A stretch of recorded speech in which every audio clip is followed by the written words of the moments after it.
Hong Kong's narrow alleys are drenched in neon, slick with rain, and shrouded in an uneasy silence. A man stumbles desperately through the labyrinthine backstreets. His limp is severe. One leg bloodied, every step a struggle.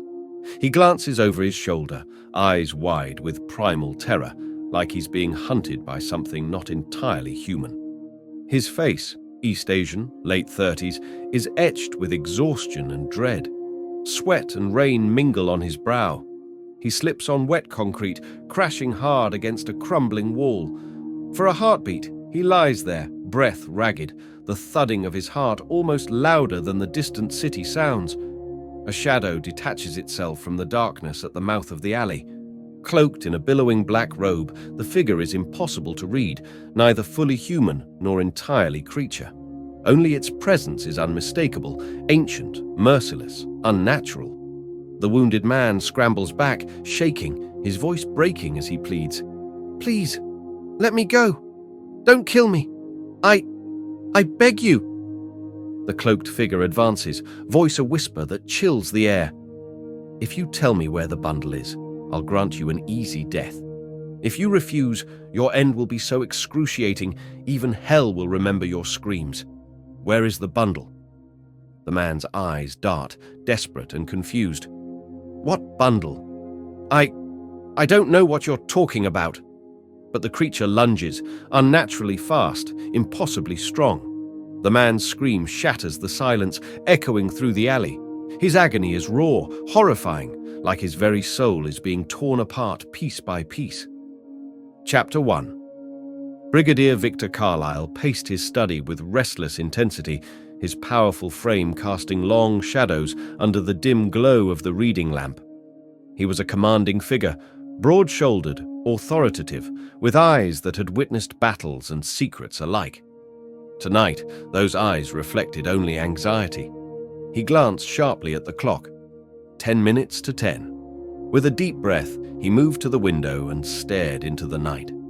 The distant hills were bathed in silver moonlight, an idyllic picture under different circumstances. But tonight, even the serene landscape could not calm the turbulence within him. Something grave hovered just beyond the edges of his mind, an intangible danger that tightened its grip with each passing moment. A soft creak from behind startled him. He spun around sharply. His daughter, Charlotte Carlyle, stood at the doorway. Her youthful features carried quiet concern. "Daddy, it's 10 o'clock, she said gently. Victor sighed deeply, returning his gaze to the empty driveway. "Yes," he murmured, half to himself. "The car should have arrived by now." Charlotte approached carefully, placing a comforting hand on his shoulder. "What's troubling you so much? You've been anxious all evening." Victor hesitated before speaking, choosing his words carefully. "I sometimes wonder if you fully grasp how serious our situation is." Charlotte frowned slightly, hurt. "Daddy, of course I understand, but worrying yourself sick won't solve anything." He turned to face her directly, his tone firm yet quiet. "This isn't an ordinary situation, Charlotte. Every second that passes without clarity makes me feel we're losing control." She studied him closely, detecting something more beneath the surface. "Has something else happened? Something you're not telling me?" "Jonathan Ward's telegram," he said gravely, pausing to steady his voice. "You read it?" Charlotte nodded. "That's exactly why I'm here. The message was so cryptic. Why would Jonathan send someone who might annoy us? And why someone unofficial?" Victor glanced at the clock again, tension mounting visibly. "That's precisely what worries me. Jonathan wouldn't phrase a telegram like that lightly. Whoever he's sending is different, possibly dangerous." Charlotte felt a chill run down her spine. "Dangerous? Then why didn't Jonathan send one of his own men from MY5? Someone official?" Victor shook his head slowly. "Because this matter isn't official. It's deeply personal. Jonathan Ward is nothing if not principled. He couldn't justify official involvement." He turned again toward the window, eyes piercing the darkness, searching for answers that refused to come. "Whoever this man is, Charlotte, he's our last chance. But trusting a stranger, especially now..." Charlotte squeezed his shoulder gently. Do you trust Jonathan's judgment? Victor met her gaze, the weight of his responsibility etched in every line on his face. I have no choice but to trust it, he said quietly, even if every instinct tells me we're opening our doors to another danger. Chapter 2. Half an hour later, the car reached Brigadier Victor Carlyle's secluded bungalow. Damien Shaw stepped out quietly, carrying his rifle case with deliberate precision. He studied the building for a moment, taking in every detail with keen, assessing eyes. Inside, the Brigadier was still pacing anxiously. Charlotte stood silently nearby, eyes reflecting the tension her father radiated. When Damien entered the room, Victor paused, examining him with cautious appraisal. Finally, the Brigadier spoke, his tone guarded yet polite. Jonathan Ward speaks highly of you. Damien's gaze remained cold and unflinching. He carefully placed his rifle case against the sofa and took a seat. Jonathan Ward recommended me because he trusts my judgment, Damien replied simply. Victor hesitated, measuring Damien's words. He mentioned you were unconventional. Damien stared back, his face expressionless. My methods have always yielded results. If you seek conventional solutions, I suggest you reconsider. Victor's eyes narrowed. Tell me your name, clearly. Damien Shaw, he stated firmly, intelligence specialist. Victor absorbed the information, his suspicion slightly easing at the professional introduction. Charlotte, observing Damien quietly, finally spoke up. Do you fully understand the seriousness of your mission here? She asked cautiously. Damien turned his piercing gaze upon her. I am fully briefed. Jonathan informed me of the threat. That's why I'm here. At that moment, Victor noticed Damien's rifle. He stepped closer, picked it up, and examined it. His face flushed with anger. Is this your idea of protection? An air gun? Damien did not flinch or apologize. Appearances can deceive. My equipment is always purposeful. The Brigadier's patience snapped, his voice rising sharply. This is unacceptable. I need someone serious, not someone carrying toys. Damien stood calmly. His voice was icy, authoritative. I understand your frustration, Brigadier, but my methods are mine alone. Jonathan Ward sent me because I specialize in threats like yours. If you trust him, you trust me. Victor glared for a moment, clearly wrestling with his pride. Charlotte placed a reassuring hand on her father's shoulder. Daddy, she whispered. Jonathan specifically warned us about unconventional methods. Victor glanced at his daughter, weighing her words. Finally, he nodded stiffly. Very well. Charlotte will show you to your room. Damien retrieved his rifle silently and followed Charlotte without further discussion. Chapter 3. The clock chimed 1. Damien, fully alert, rose from his bed. The silence in the bungalow was heavy, oppressive. Every room remained lit, an unsettling sign of collective fear. Moving soundlessly, Damien stepped onto the veranda. He paused, listening intently, absorbing every subtle sound and movement of the night. After a moment, he moved decisively toward the main room. Victor Carlyle sat stiffly, gripping a rifle tightly. Charlotte looked drained, eyes red from lack of sleep. Frederick and Sebastian, the nephews of Brigadier, lounged nearby, their expressions restless, rifles positioned beside them. Victor looked up sharply at Damien's entrance. What brings you here at this hour? He demanded. Damien's voice was steady and calm. We must clarify certain details. Victor's face hardened further. Speak quickly. You've avoided police involvement, Damien observed coldly. Either the authorities are compromised or the enemy is familiar. Victor hesitated, irritation rising. They're unknown to me. Damien's gaze narrowed sharply. If they're truly unknown, Brigadier, there would be no need for this level of fear. You're clearly withholding something. The Brigadier clenched his jaw, his eyes blazing defensively. Watch your words, Mr. Shaw. Damien didn't waver. I was summoned because of my expertise. If I am to protect you, transparency is essential. Charlotte intervened gently. Daddy, he's right. Victor exhaled sharply. Finally, he relented. I recognize their mark, A sign they've targeted me. 4 days ago I received it. Show it to me, Damien commanded. Reluctantly, Victor opened a drawer, retrieving a small wooden snake figurine. Damien examined it meticulously, his expression darkening. He looked up sharply. Brigadier, have you ever had dealings in illegal narcotics? Victor flinched visibly, his face paling. He quickly turned to Frederick and Sebastian. Leave us. Charlotte hesitated, but Victor motioned firmly. You too, Charlotte. Once alone, Victor glared at Damien. I've never been involved in drug trade. Damien's voice dropped, controlled and dangerous. Then explain how you came to possess the mark of El Fantasma. Victor recoiled slightly. How do you know that name? Damien remained utterly composed, his gaze piercing. El Fantasma controls an international drug syndicate. His methods are ruthless. First a warning, then an ultimatum, finally death. You possess something El Fantasma desperately wants. Victor stared in astonishment. How could you possibly know? Damien leaned forward slightly, his voice a razor's edge. The pattern is clear. You must have something implicating El Fantasma. Tell me now what you have in your possession. The brigadier lit a cigar with trembling hands, visibly shaken. It was during the war in Hong Kong. A frightened, wounded Chinese man approached me in a hotel, handed me an envelope, and vanished. He begged me to deliver it to Zone Qinglong, a department that did not exist. Eventually, I opened the envelope. What was inside? Damien pressed. Commercial documents. But hidden within was unmistakable evidence of drug trade. The name El Fantasma was everywhere. Some of these documents had Chinese or Japanese written on them, which I couldn't read. And I couldn't get anyone else to read them for me either. Damien's eyes flashed with realization. You've held evidence against the most elusive criminal organization for years. They're pursuing you to recover it. Victor nodded slowly.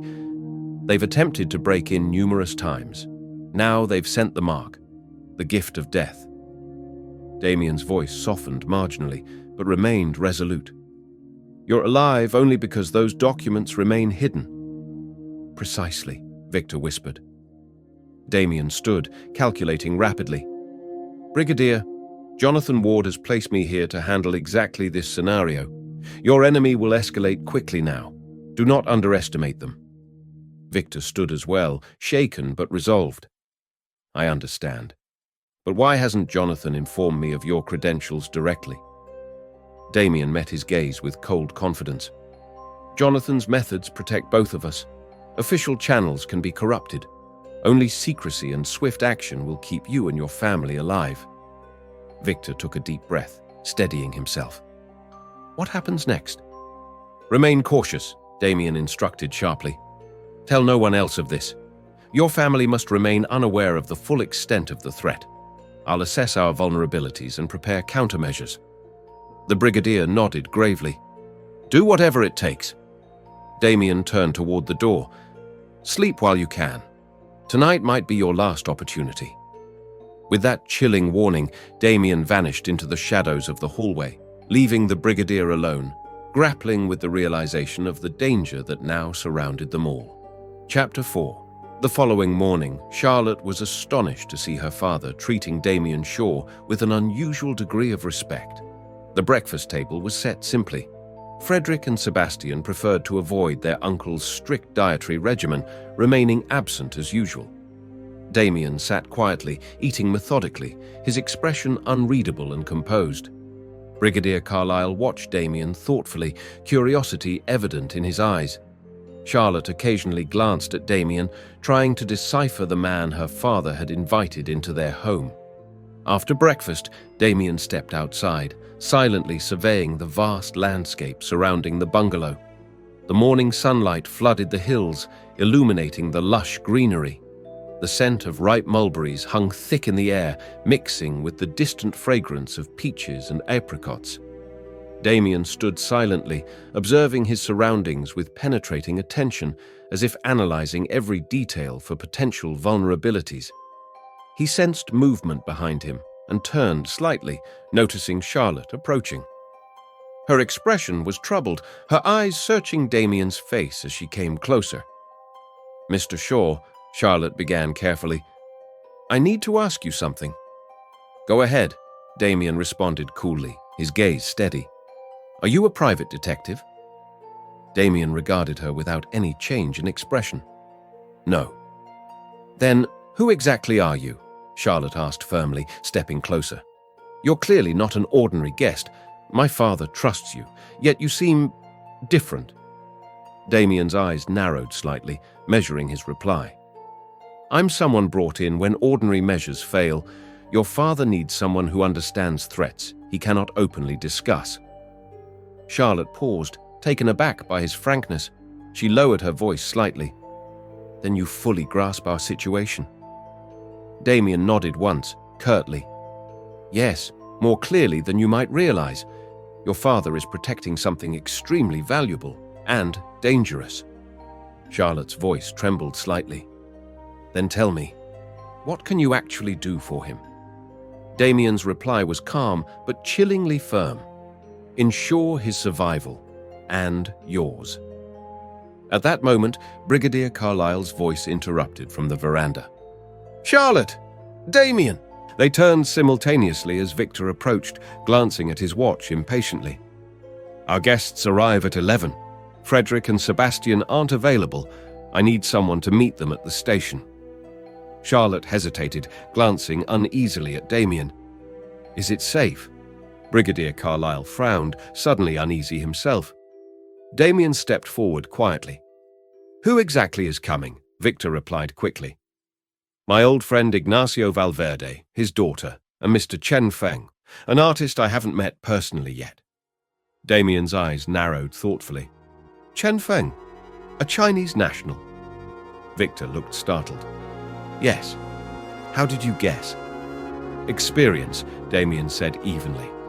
He paused, his voice dropping lower. "Have you considered the possibility that your enemies could target your guests, or even use them against you?" Victor paled slightly, clearly shaken. "Why would they harm my guests?" Damien's reply was sharp, precise, mercilessly logical. "Because you've withheld what they seek. They know you value these people.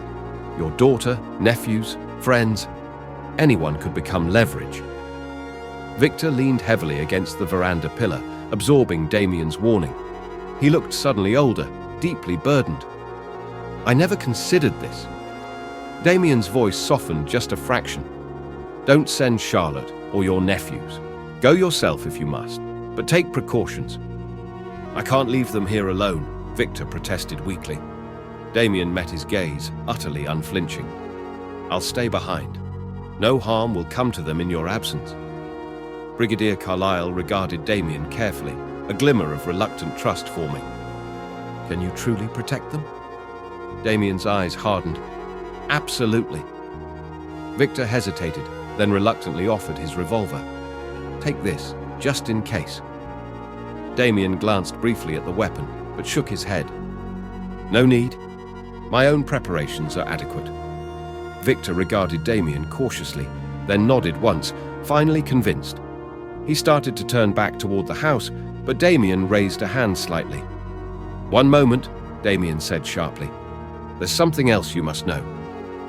Victor turned back warily. Damien stepped closer, voice low but intensely clear. He began speaking quietly but firmly, and Victor's face shifted between shock and dread, his expression paling noticeably. I don't fully understand," Victor murmured after Damien had finished. "You understand enough," Damien replied coldly. "The threats against you have escalated. Your enemies have run out of patience. Your next moves will determine who survives." Victor exhaled sharply, deeply unsettled. "Very well," he whispered hoarsely. "I'll do as you say."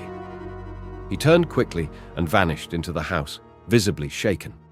Damien remained standing on the veranda, utterly calm, his gaze icy and watchful. His eyes tracked the Brigadier's retreat, considering every angle, every possibility. For Damien Shaw, the game had now truly begun, and he intended to control every move until the end. Chapter 5. Frederick and Sebastian were clearly frustrated when Brigadier Carlyle forbade them from going to the station. Neither had ever met Ignacio Valverde or his daughter. Charlotte, too, had wanted to go, but now she simply sat in quiet annoyance. Sebastian turned sharply to Damien, eyes filled with suspicion. "Why didn't you go with the Brigadier?" Damien, leaning against the wall with a calm, detached air, replied evenly, "My presence here is required." Sebastian narrowed his eyes, studying Damien carefully. "You seem to have won my uncle's trust remarkably quickly." "Trust is earned by actions, not words," Damien replied coldly, meeting his gaze without blinking. Sebastian hesitated, uncertain how to interpret Damien's tone. Eventually, discomforted, he withdrew quietly.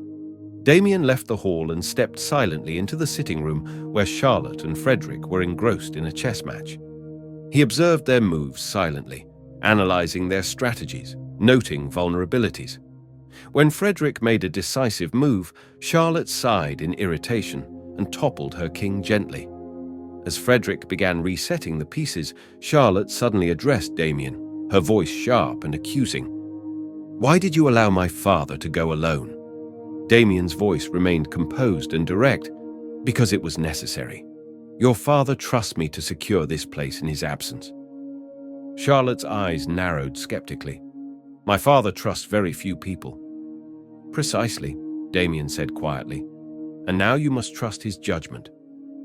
Frederick watched the exchange intently, then interjected with a cautious curiosity. "So, is it true that you're a specialist of some kind? Why would Jonathan Ward choose you?"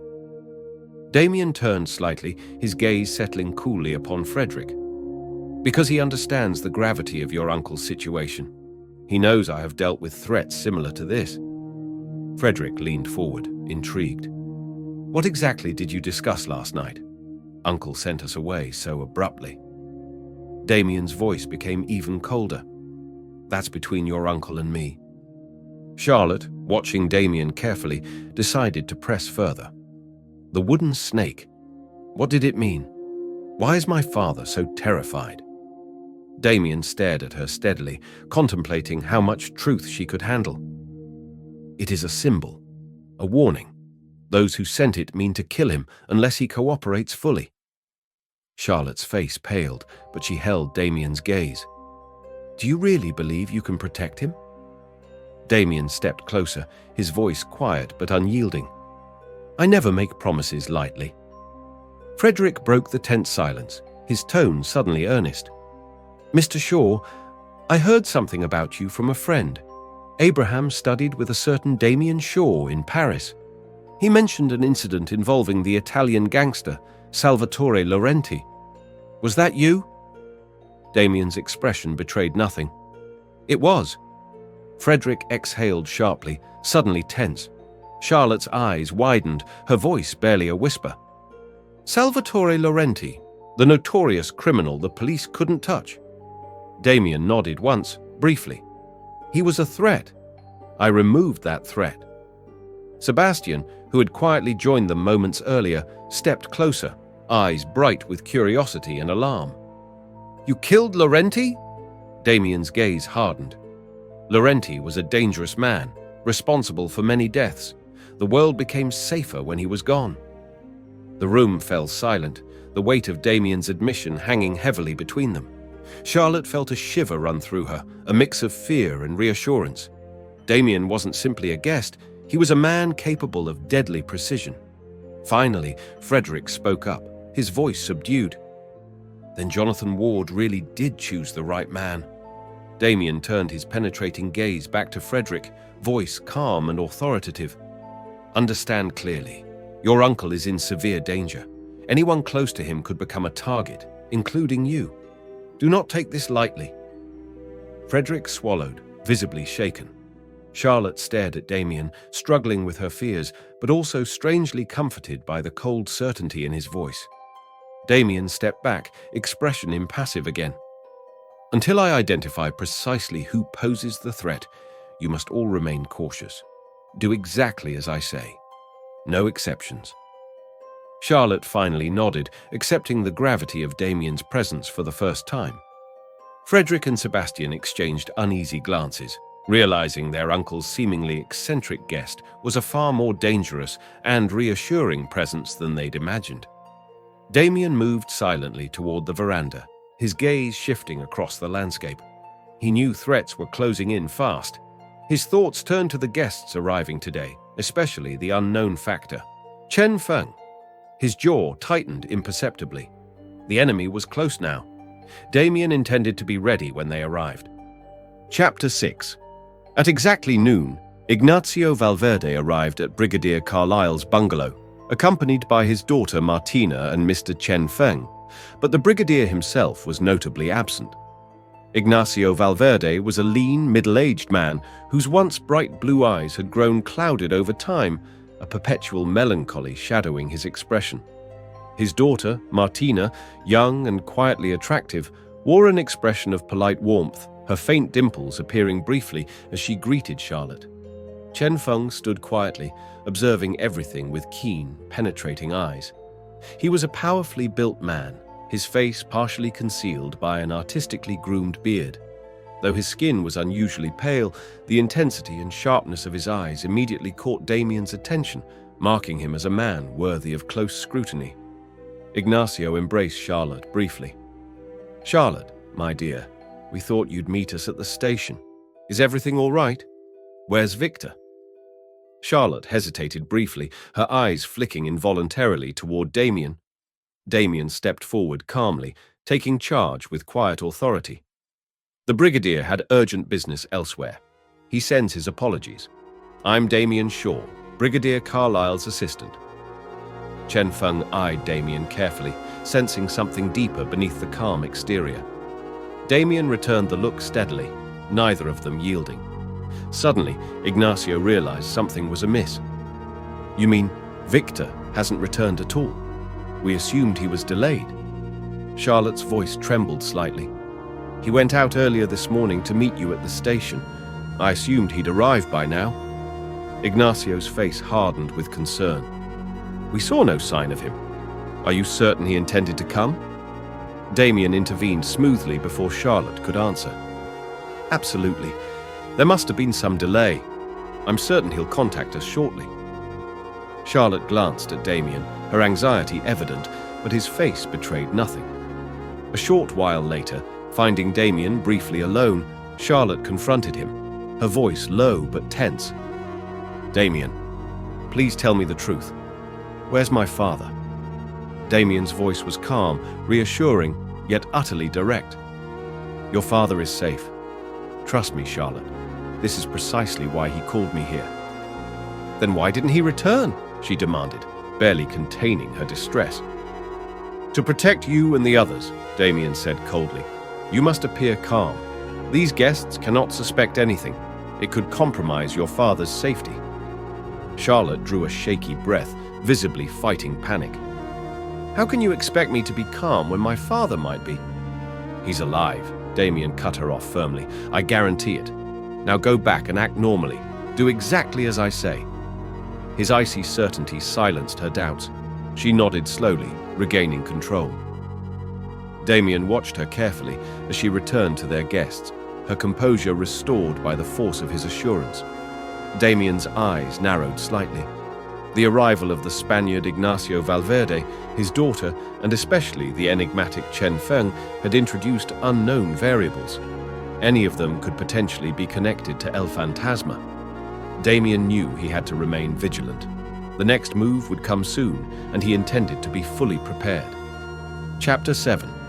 By evening, Brigadier Carlyle had still not returned. The guests grew increasingly restless, particularly Ignacio Valverde, whose anxiety turned to irritation.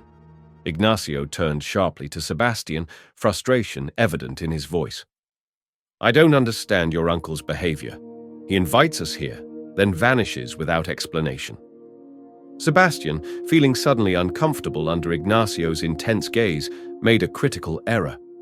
"The truth is, Ignacio, my uncle has been under immense stress lately. He fears some kind of danger. It's made him unpredictable." Ignacio's eyes widened sharply.